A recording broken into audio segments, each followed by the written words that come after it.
Warga Depok dihebohkan dengan 2 kasus anak hilang dalam satu hari pada Rabu 23 Februari lalu. Salah satu kasus ternyata merupakan rekayasa.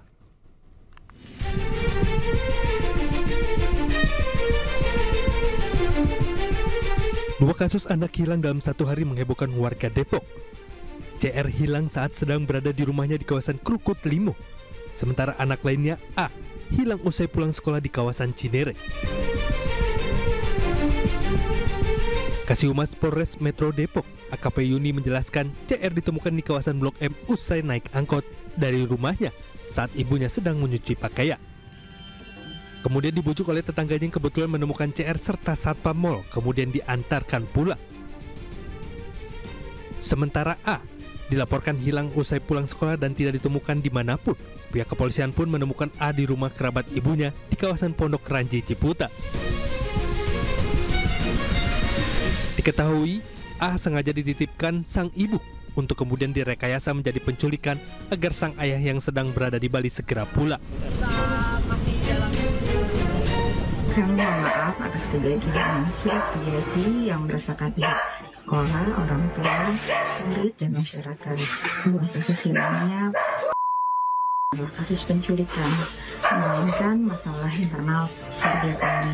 Dua sangat merindukan papahnya agar papahnya segera pulang untuk menanyai. Terima kasih, mohon maaf sekali lagi. Peran dari ibunya bahwa sampai sore itu tidak kembali, dia tidak ada di sekolahnya. Setelah dia jemput ternyata itu keluar, setelah selesai keluar dan menunggu di luar. Ternyata dicari nggak ada. Setelah dibuatkan laporan dan ditemukan oleh tim dari Polda, ternyata anaknya itu dititipkan ke saudaranya. Ternyata setelah diselidiki ternyata pernah ada penyampaian kepada ibunya bahwa dia kangen sama ayahnya karena sudah lama nggak ketemu, dia kangen. Terus ibunya sarankan, katanya ya udah kamu pura-pura hilang aja, mungkin nanti orang tuanya, bapaknya bisa mengetahui dan datang gitu. Jadi itu hanya apa ya, rekayasa saja. Pihak kepolisian pun menegaskan bahwa kedua kasus tersebut bukanlah kasus penculikan anak yang selama ini ramai di media sosial. Dari Depok, Jawa Barat, Iyung Rizky, iNews melaporkan. Pemirsa, ratusan pelamar dari berbagai lokasi di Jakarta dan sekitarnya menyerbu gedung Balai Kota DKI Jakarta untuk mendaftar sebagai petugas penanganan prasarana dan sarana umum atau PPSU. Gubernur Jakarta Pramono Anung kembali menegaskan agar pihak kelurahan dan wali kota setempat melakukan sosialisasi telah membuka posko lamaran kerja PPSU agar warga tidak terus mendatangi gedung Balai Kota.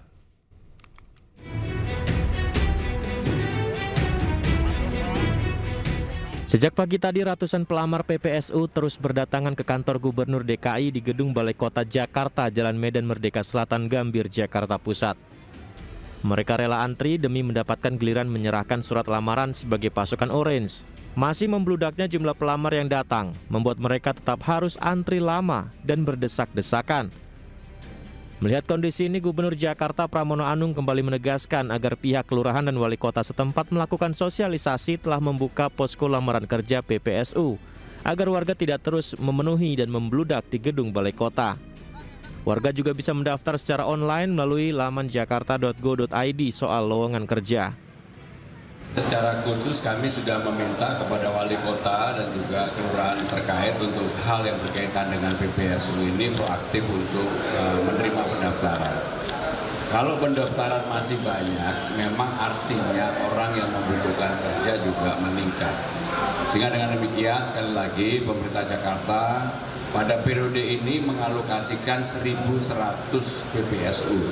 Kalau kemudian yang mendaftar banyak, ya itu adalah realita. Sehingga dengan demikian kami akan melayani pendaftaran ini sampai selesai dan untuk itu nanti prosesnya akan dilakukan secara terbuka. Mereka mengaku tak mengetahui jika kantor kelurahan dan wali kota setempat telah membuka posko lamaran kerja serupa karena belum ada pemberitahuan. Dari grup RT. Oh, grup RT. Ya, RT yang share. Karena dari kelurahan katanya nggak ada. Oh, dari kelurahan nggak ada? Belum dapat info juga dari kelurahan.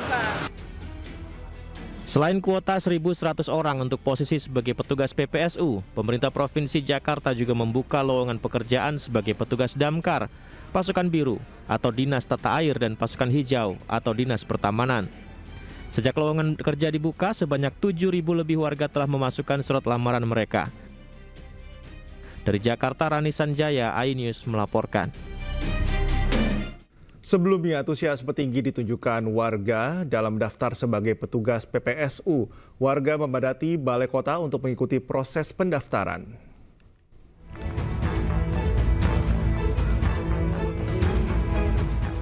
Balai Kota Jakarta dipenuhi oleh warga yang bersemangat mendaftar sebagai calon petugas PPSU. Mereka datang dari berbagai wilayah membawa berkas persyaratan. Pemerintah Provinsi Jakarta membuka 1.652 lowongan PPSU untuk tingkat kelurahan. Selain itu, gaji PPSU Jakarta tahun 2025 menyesuaikan dengan upah minimum Provinsi Jakarta sekitar 5,3 juta rupiah. Persiapannya ini cukup ribet nggak, Mas? Gimana persiapan? Ya, karena persiapan sih wajar sih, kayak lamar kerja yang lain sih sama aja. Nggak ada yang menyulitkan ya? Enggak. Proses rekrutmen ini dilakukan secara transparan dan terbuka guna menghindari praktik pungutan liar dan nepotisme. Isu tentang orang dalam ini betul-betul bisa dihilangkan dalam rekrutmen untuk PPSU maupun untuk PJLP. Sehingga dengan demikian, sekali lagi kami informasikan bahwa rekrutmennya, pendaftarannya bisa di kelurahan. Dengan proses rekrutmen yang transparan dan terbuka, diharapkan PPSU yang terpilih dapat menjalankan tugasnya menjaga kebersihan dan kenyamanan lingkungan Jakarta dengan maksimal.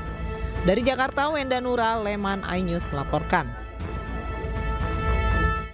Informasi selanjutnya, Pemirsa, Menteri Agama Nasaruddin Umar mengaku akan menelusuri lebih lanjut terkait sebuah perusahaan di Surabaya yang memotong gaji karyawannya karena menjalankan ibadah salat Jumat lebih dari 20 menit. Sebelumnya, perusahaan tersebut juga diduga melakukan pelanggaran karena menahan puluhan ijazah karyawannya.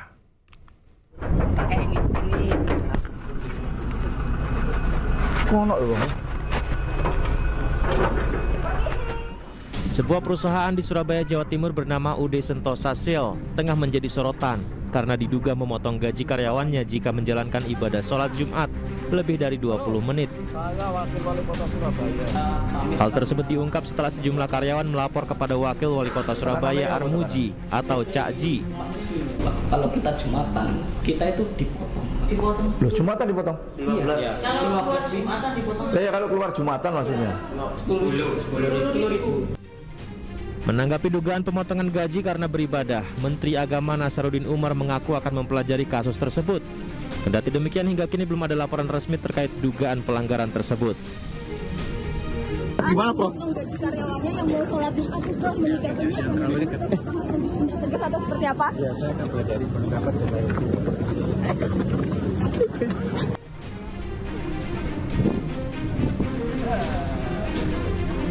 Selain memotong gaji karyawan karena ibadah sholat Jumat, perusahaan UD Sentosa Sil milik Jan Huadiana juga diduga melakukan pelanggaran dengan menahan puluhan ijazah karyawannya. Wakil Menteri Tenaga Kerja Immanuel Ebenezer bersama Wakil Wali Kota Surabaya Armuji sempat menyidak perusahaan tersebut pada 17 April 2025 lalu. Dalam sidak ini, Wamenaker mengaku sangat kesal dengan Jan Huadiana, pemilik perusahaan yang dinilai tidak kooperatif dan selalu berkelit. Kita ke informasi lainnya, Pemirsa. Penyanyi Windy Yunita Bastari Usman atau Windy Idol diperiksa penyidik KPK sebagai saksi dalam kasus tindak pidana pencucian uang yang menjerat mantan Sekretaris Mahkamah Agung Hasbi Hasan. Semoga orang-orang bisa dilembutkan hatinya dan di sini mudah-mudahan semua korban ya. Mohon doa aja ya. Mbak jadi korban. Semua korban, Mbak maksudnya korban atau korban ya? Ya, Mbak merasa Mbak korban dikasih. Mohon doa aja, semoga ada orang-orang yang punya hati ngeliat saya. Dan gitu aja. Harus berapa dekat sih Mbak sama Pak Hasan? Karena kalau dari saya pribadi, udah cukup menguras tenaga gitu. Saya punya keluarga juga, saya punya kerjaan yang rusak semua juga. Saya ingin punya masa depan gitu. Semoga aja nanti kasusnya saya bisa cepat beres. Udah capek banget.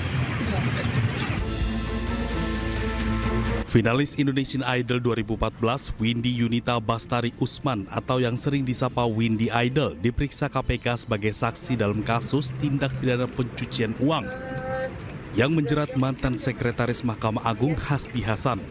Ya, seputar apa aja masih yang soal TPPO yang kemarin aja ya Pak? Iya. Selain Windy, KPK juga turut memanggil kakak dari Windy yakni Rinaldo Septariando sebagai saksi dalam kasus yang sama. Usai dilakukan pemeriksaan, Windy sempat memberikan statement kepada awak media jika dirinya membantah pernah menerima uang atau barang titipan dari Hasbi Hasan. Windy berharap dirinya hanya menjadi korban. Semoga orang-orang bisa dilembutkan hatinya dan di sini mudah-mudahan semua korban ya. Mohon doa aja ya. Mbak jadi korban. Semua korban, Mbak maksudnya korban atau korban ya? Ya, Mbak merasa diri Mbak korban dikasih. Mohon doa aja, semoga ada ya, orang-orang yang punya hati ngeliat saya. Dan itu aja. Harus berapa dekat sih Mbak sama Pak Hasan? Kalau dari saya pribadi, udah cukup menguras tenaga gitu. Saya punya keluarga juga, saya punya kerjaan yang rusak semua juga. Saya ingin punya masa depan gitu. Semoga aja nanti kasusnya saya bisa cepat beres. Udah capek banget. Diketahui KPK menetapkan Hasbi Hasan sebagai tersangka TPPU setelah dirinya terjerat kasus suap pengurusan perkara koperasi simpan pinjam inti dana di Mahkamah Agung senilai 3 miliar rupiah dan Hasbi Hasan divonis 6 tahun penjara. Windy juga sebenarnya telah ditetapkan tersangka oleh KPK pada Maret 2024 lalu. Windy bahkan sempat dicegah berpergian ke luar negeri oleh KPK. Bener nerima duit Kak? Apa? Nerima duit bener? Transferan? Nggak, sebenarnya dititipin apa aja sih Pak Hasan Hasbi? Dalam persidangan sebelumnya nama Windy terseret diduga menerima atau menikmati hasil gratifikasi yang diterima Hasbi. Tim Liputan iNews melaporkan. Kembali di iNews Prime, pemirsa, salah seorang pengacara yang menggugat ijazah Presiden ke-7 RI Joko Widodo ditetapkan sebagai tersangka dugaan memalsukan dokumen oleh Polres Sukoharjo, Jawa Tengah.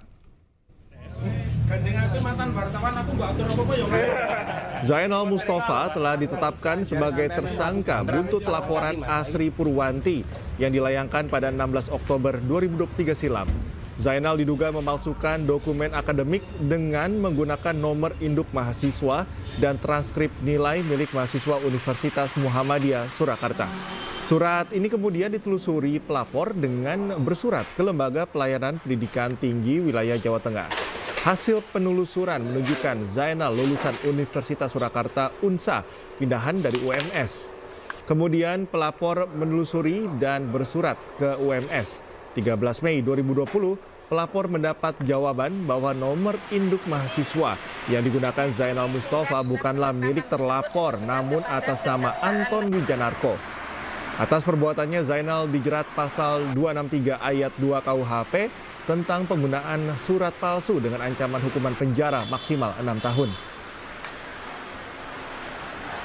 Bahwa Polres Sukoharjo betul sekali telah menetapkan tersangka ZM diduga melakukan tindak pidana menggunakan surat palsu yaitu dokumen kuliah, di mana ZM ini menggunakan NIM mahasiswa yang sudah drop out yang digunakan untuk pindah kuliah dari UMS ke UNSA. Kami layangkan surat panggilan sebagai tersangka. Nanti semoga saya bisa hadir untuk kami giat untuk pemeriksaan dan segera kami kirim berkas perkaranya.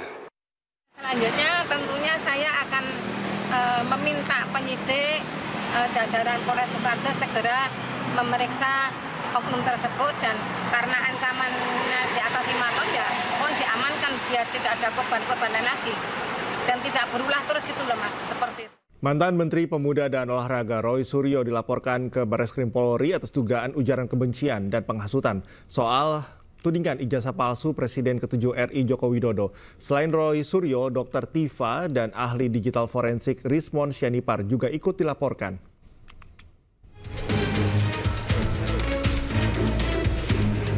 Perhimpunan Advokat Pradi Bersatu melaporkan sejumlah pihak ke Barreskrim Polri atas dugaan ujaran kebencian dan penghasutan soal tudingan ijazah palsu Presiden RI ke-7 Joko Widodo. Pelaporan dilakukan pada Kamis sore oleh tim Advocate Public Defender yang dibentuk oleh Pradi Bersatu. Adapun 3 orang yang dilaporkan dalam kasus ini diantaranya mantan Menteri Pemuda dan Olahraga Roy Suryo, Dr. Tifa Ziatiasuma dan ahli digital forensik Rismon Sianipar. Tapi kan kita juga punya dalil bahwa apa yang dituduhkan itu kan tidak berasal dalam pengertian itu kan secara hukum harus dibuktikan dulu di pengadilan apakah barang ini palsu atau tidak. Jadi tidak bisa semena-mena mengatakan bahwa itu palsu sebelum putusan pengadilan. Nah itu sebabnya kita melaporkan ketiga oknum ini ya karena kita melihat bahwa perbuatan mereka itu kan sudah menyatakan permusuhan, kemudian kebencian, kemudian penghinaan kepada masyarakat luas. Padahal apa yang dituduhkan itu kan belum tentu benar. Salah satu terlapor, Rismon Sianipar yang merupakan ahli digital forensik menyampaikan, pelaporan dirinya ke polisi merupakan risiko perjuangan untuk mengungkap kebenaran. Itu sudah bagian dari perjuangan, ya Bang ya. Bagian dari perjuangan dan risiko yang sudah dikalkulasi. Kalau kita mengungkapkan kebenaran ilmiah, pasti banyak pihak-pihak yang tidak terima ya Bang ya. Jadi itu kita sedang konsultasi ke tim pengacara ya. Apakah kita nanti akan lapor balik atau tidak itu. Ya karena bagi kami kebenaran ilmiah itu mendewasakan dan mencerdaskan bangsa justru tanpa narasi-narasi yang dikarang-karang. Dan temuan kami atau kajian ilmiah kami itu bisa diverifikasi oleh ahli lain baik di dalam maupun di luar negeri. Jadi laporan tersebut juga harusnya dengan dasar ilmiah. Sebelumnya Roy Suryo CS menjadi sorotan atas tudingan ijazah palsu Presiden RI ke-7 Joko Widodo. Mereka dilaporkan atas dasar pasal penghinaan, penghasutan, dan atau membuat kegaduhan. Dari Jakarta, tim liputan iNews melaporkan. Sejumlah orang yang tergabung dalam profesi pengacara melaporkan Roy Suryo CS ke polisi terkait dugaan ujaran kebencian dan penghasutan soal tudingan ijazah palsu Presiden RI ke-7 Joko Widodo. Lantas, apa tanggapannya? Sudah terhubung dengan kami langsung, pakar telematika sekaligus sebagai terlapor dalam kasus ini, Roy Suryo. Selamat malam, Mas Suryo. Yuk, selamat malam, selamat pemirsa iNews di mana saja. Terima kasih sudah mau bergabung bersama kami di iNews Prime, Mas Roy. Kalau ada nama Roy Suryo, kemudian dengan kasus ijazah Jokowi ini, sepertinya publik sudah tahu bahwa ada cukup gigih untuk menyampaikan ada kejanggalan dalam ijazah Joko Widodo. Nah, kemudian Anda dilaporkan. Bagaimana tanggapan Anda? Apakah memang ada kejanggalan atau memang Anda menilai ini hal biasa saja pelaporan seperti ini? Bagus. Jadi kalau laporkan, ini justru membuka ruang publik untuk data dari istilah ini. Ya, asal semuanya fair gitu loh. Asal apa? Equity before the law. Jadi harusnya ada yang kemudian menuduh kami, nah gitu, melakukan fitnah atau bahkan melakukan ujaran kebencian atau katakanlah mau menghasut. Nah, kan pasalnya kan salah satu itu kan menghasut. Baca dulu sebenarnya di pasal itu gitu loh. Jadi 160 itu kalau kami itu melakukan hasutan terhadap misalnya jabat negara atau terhadap mahar dan rezim pembahan tertentu. Nah, jadi ini kan clear benar.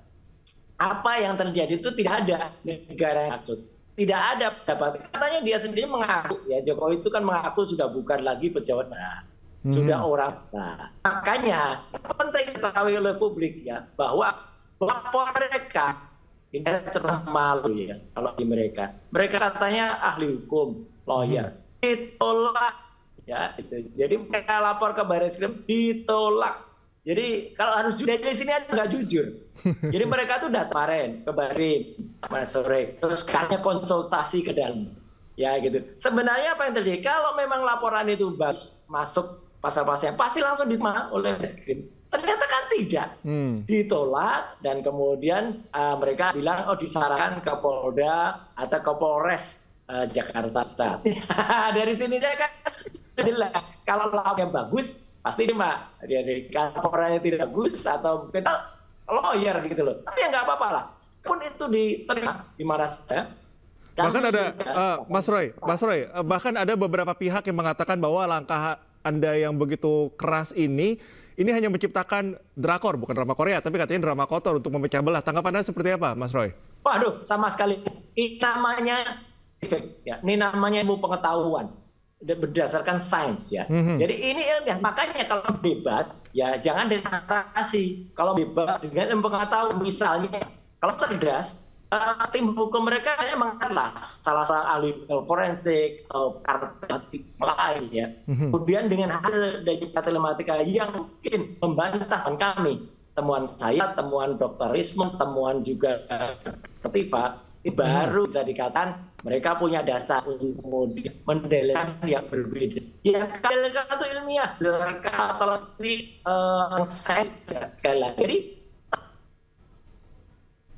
misalnya harusnya gitu perhatian ujung ke pengadilan, silakan ya, bagus, justru kita dan pakai berani pakai yang general, jangan pasal 160 yang sebenarnya sudah obsolete gitu. Pakai pasal berani itu apa misalnya pencemaran nama baik, fitnah ya. Nah, apa yang merasa dicemkan itu ngadu gitu. Nah, ngadu sendiri dia datang kepolisian atau dia datang orangnya sendiri yang datang. Kemudian bawa, dia akan dibuktikan ijazah kapan, bawa ijazahnya. Nah, itu bagus.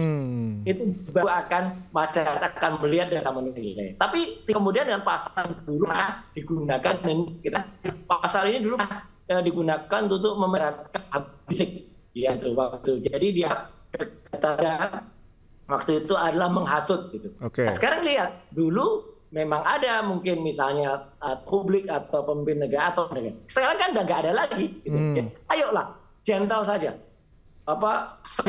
Jangan tabok nyilih tangan, ya. Atau jangan pukul dengan tangan. Kalau kata yang cukup terkenal Ahmad ya, kalau pengecut ya kayak gini, ya pakai dan ini kan test case kan. Katanya mereka punya tim hukum yang sangat yang diketuai oleh anaknya Wamenko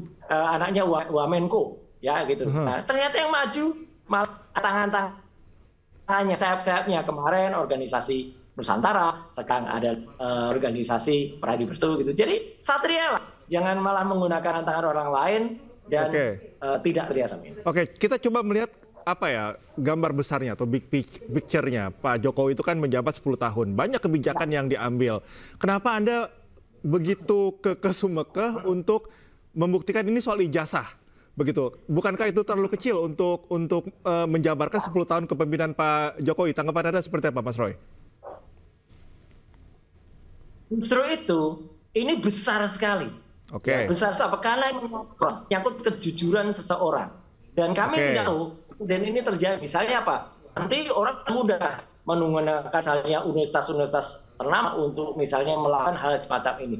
Jadi UGM pun sebenarnya juga jujur saja gitu loh. Kalau memang ada ijazahnya, ada skripsi yang benar kan, saya tuh bahkan memegang ya. Kami bertiga ya, itu sempat meneliti namanya prime evidence itu buk primer. Kita ini bahkan lawyer-lawyernya tidak ada satupun pernah melihat prime evidence berupa skripsinya Jokowi. Kalau ijazahnya yang tampil ini tidak ada satupun yang pernah lihat. Kalau yang sempat dia tulis salah satu partai itu dianggap asli. Sekali lagi saya katakan ini adalah palsu, ya gitu. Karena apa? Karena sebetulnya sudah kita periksa dengan error level analysis, sudah kita periksa fotonya, sudah dengan face recognizer, sudah dengan face comparator, fotonya sudah nempel pada capnya, ya bahkan banyaklah hurufnya Times Roman, itu kan hal aneh sekali ya. Kalau itu tadi pada tahun 85. Jadi ini adalah satu yang mungkin saja misalnya ada kalau punya ijazah, kalau memang dulu pernah punya ijazah asli, tapi ijazah aslinya kemudian ada, kemudian dibuatkan ijazah semacam ini, wah ini nama luar biasa ya kejahatannya. Jadi banyaklah nanti, dan itu hanya bisa ketemu kalau sidang itu langsung sampai kepada bukti materialnya. Jangan mudah depan belum di lawan hanya dengan naratif hukum yang menurut saya itu akan membuat justru masyarakat semakin tiga ya, atau masyarakat semakin mundur ya. Jangan salahkan masyarakat, jangan salahkan kami kalau ada presiden macam ini terjadi lagi gitu. Ada orang yang pernah 10 tahun kemudian kita memiliki ijazah. Mas Roy, ini terakhir sebagai punchline, Anda tentunya harus punya benteng juga karena serangan terhadap Anda juga ada begitu. Seperti apa? Apa hal yang paling utama yang Anda siapkan nih, Mas Roy? Ya, yang siapkan adalah satu, ya, Tuhan yang Maha Ta'ala itu ya, kita kerja itu dengan pertolongan Tuhan, dengan pertolongan Allah. Kedua, bukti-bukti ilmiah dan jujur. Itu semua. Dan ketiga adalah kami juga ucapkan terima kasih ya atas adanya iman dari teman-teman untuk mendukung. Tapi satu ini yang penting dari Ais ya, jangan ada yang percaya di antara kami berdua itu meminta sumbangan, tidak ada. Ya, jadi kalau mendukung, dukunglah dengan hangat. Kami sama sekali tidak meminta apapun. Jadi jangan sampai ini dimanfaatkan ada oknum orang tertentu yang ayo durois dengan membayar sama sekali tidak ada. Ya, gitu. Jadi sama sekali tidak ada. Mari kita tegakkan ini demi utuhnya dan tidak memecah bangsa Indonesia. Kalau apa? Kalau yang bersangkutan jujur saja. Ini loh bicara saya. Nah, kemudian diperiksa clear atau ada ahli lain, monggo, dan sekali itu akan kemudian itu di breaking news, iNews nampil itu PR. Baik, terima kasih Mas Roy atas keluangan waktunya bersama kami di iNews Prime. Sehat selalu. Sama. Pemirsa, gaya hedon dua pengacara yang terseret kasus suap hakim dalam perkara korupsi CPO jadi sorotan publik. Informasinya usai jeda.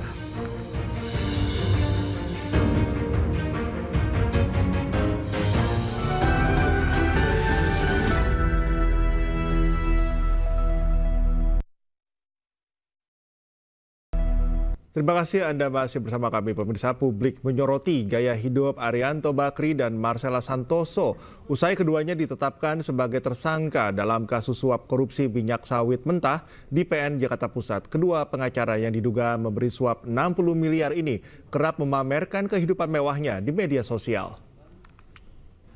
Jakarta keren untuk Garden FM apabila mampu. Lihat kan? Setelah Kejaksaan Agung mengumumkan kasus dugaan suap CPO ke publik, gaya hidup Arianto Bakri dan Marcella Santoso pun ikut terbongkar. Pasangan kekasih tersebut kerap tampil hedon di laman media sosialnya. Ia kerap memamerkan kemewahan, mulai aneka mobil, motor gede, dan juga kapal mewah atau yacht. Lo mau tahu sekarang gua ada di mana? Gua ada di Maroko. Maroko tepatnya di Blues. Tak hanya itu, Arianto juga cukup sering pelesiran ke luar negeri. Tak hanya Maroko, namun juga Jepang, Belanda, dan Amerika Serikat. Arianto bahkan memposting kegiatan ekspedisi Antartika bersama National Geographic. Kalau dia ini itu bukan prostitusi, ingat. Itu lu mesti selalu ingat, oke? Gue rekomen Gadun itu ada pejabat, ada pengusaha. Majuan Le, tak suara gue gak kedengeran. Oke? Gue lebih rekomen lo cari pejabat. Tak hanya dikenal sebagai advokat, Arianto Bakri juga dikenal karena konten-kontennya yang bertajuk Jakarta Keren untuk Gadun FM. Konten tersebut menampilkan kehidupan mewah hingga pembahasan soal ani-ani. Di Instagram, Arianto memiliki lebih dari 46.000 pengikut. Sementara di TikTok, Arianto Bakri memiliki hampir 146.000 pengikut. Sementara Marcella Santoso, sebelum menangani kasus dugaan korupsi minyak mentah, ia telah menjadi pengacara Harvey Muiz terkait kasus korupsi pengelolaan Tata Niaga Timah. Arianto Bakri dan Marcella Santoso ditetapkan sebagai tersangka pemberi suap sebesar 60 miliar. Keduanya merupakan pengacara dari terdakwa korporasi yang divonis lepas atau onslet. Selain kedua advokat ini, Kejagung juga menetapkan 6 orang lain sebagai tersangka, yaitu 4 hakim, 1 panitera muda, dan 1 orang dari Wilmar Group.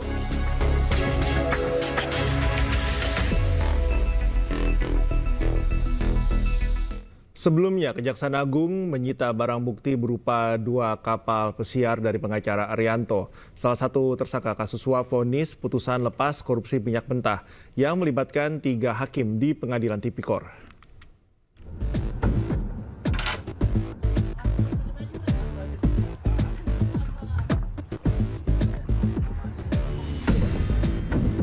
Dua buah kapal pesiar milik salah satu tersangka kasus suap vonis putusan lepas korupsi minyak mentah bernama Arianto disita penyidik Jampitsus Kejaksaan Agung di Jalan Dermaga Marin, Pademangan, Jakarta Utara. Selain kapal, Kejaksaan juga menyita 130 helm bermerek di kawasan Menteng, Jakarta Pusat, serta 12 sepeda mewah dan 1 unit motor Harley.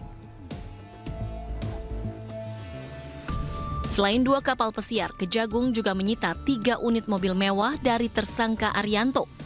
3 mobil sitaan ini di kantor Kejaksaan Agung Jakarta, sementara 2 kapal pesiar disimpan di lokasi terpisah.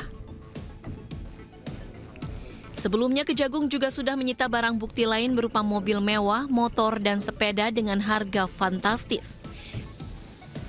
Selain Arianto, Kejagung telah menetapkan 7 orang tersangka lain, di mana 4 diantaranya merupakan hakim Pengadilan Negeri Jakarta Pusat dan Jakarta Selatan. Sementara itu, Direktur Pemberitaan JAK TV Tian Bahtiar yang juga menjadi tersangka mengatakan menerima uang secara pribadi untuk membuat berita negatif termasuk merintangi Kejagung dalam penyidikan kasus timah dan impor gula. Terkait dugaan kasus tersebut, Tian pun terancam 12 tahun penjara. Tim Liputan iNews melaporkan. Kita ke kasus perkara dugaan korupsi di Bank BJB. Komisi Pemberantasan Korupsi menggeledah dan menyita sejumlah kendaraan. Salah satu yang ikut disita adalah 1 unit motor gede yang diduga milik Ridwan Kamil. Dan berikut laporan rekan kami Hamzah Hasibuan.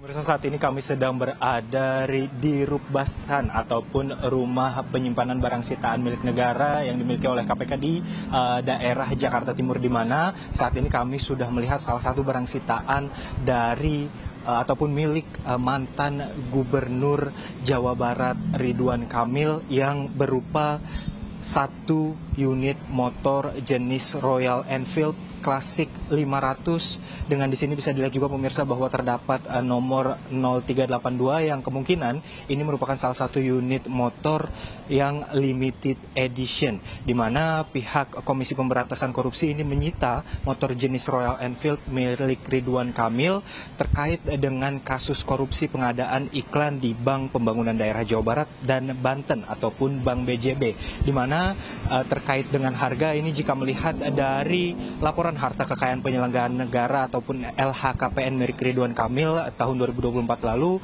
terdapat salah satu jenis unit motor yang tertera dengan harga 78 juta. Namun jika mengacu dengan jenis motor yang merupakan limited edition ini, kemungkinan harga dari motor ini bisa lebih dari 78 juta, di mana kisaran harga motor ini memang berada di kisaran 70 hingga 130 juta. Sebelumnya ini KPK sudah melakukan penggeledahan di rumah mantan Gubernur Jawa Barat Ridwan Kamil pada tanggal 10 Maret 2025 lalu, dan salah satunya yaitu motor Royal Enfield jenis Klasik 500 ini, di mana tadi motor yang berwarna hitam ini disimpan oleh KPK di rumah penyimpanan benda sitaan negara yang berada di daerah Jakarta Timur.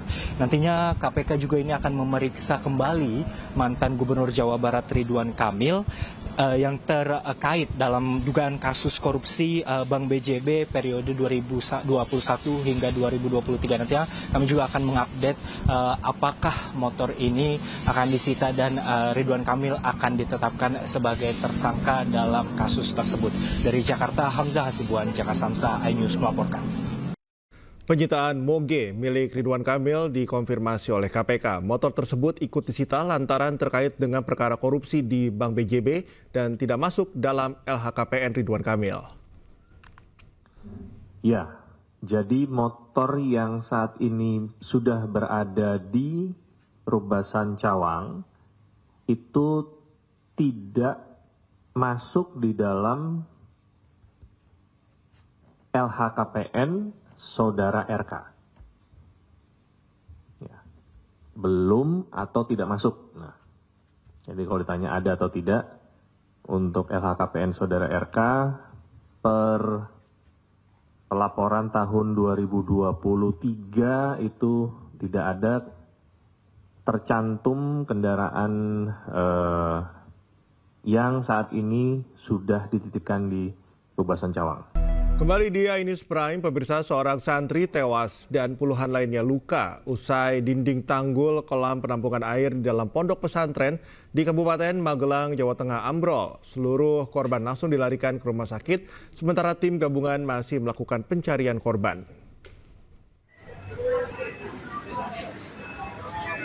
Dan terus melakukan pencarian korban di lokasi talut kolam penampungan air yang ambrol di Pondok Modern Gontor 5 di Kecamatan Sawangan. Akibat insiden ini, seorang santri dikabarkan tewas, sementara belasan lainnya terluka dan langsung dilarikan ke Rumah Sakit Umum Merah Putih Magelang. Menurut pihak pesantren, insiden terjadi sekitar pukul 10:30 siang. Saat itu puluhan santri sedang antre untuk mandi untuk persiapan sholat Jumat. Namun tiba-tiba talut kolam penampungan air setinggi 4 meter yang hanya berjarak 1 meter dari dinding kamar mandi ambrol dan menimpa para santri. Hingga Jumat malam, tim SAR gabungan masih melakukan upaya evakuasi terhadap korban lain yang masih dalam pencarian. Pihak pondok pun sempat melarang media untuk mengambil gambar lokasi kejadian dan memperbolehkan mengambil gambar dari luar lokasi. Pemirsa, muncul usulan Solo menjadi daerah istimewa. Bahkan usulan tersebut sudah dibawa dalam pembahasan di Komisi 2 DPR RI. Dan pemirsa, informasi itu usai sudah kebersamaan kita dalam iNews Prime hari ini, dan temukan informasi-informasi terbaru lainnya di www.inews.id. Cuplikan tayangan berita iNews dapat Anda saksikan di kanal YouTube @official_inews. Sesaat lagi rekan Reni Arumsari akan hadir dalam program iNews Malam. Mewakili kerabat kerja yang bertugas, saya Cika Mutazam pamit undur diri. Terima kasih dan sampai jumpa.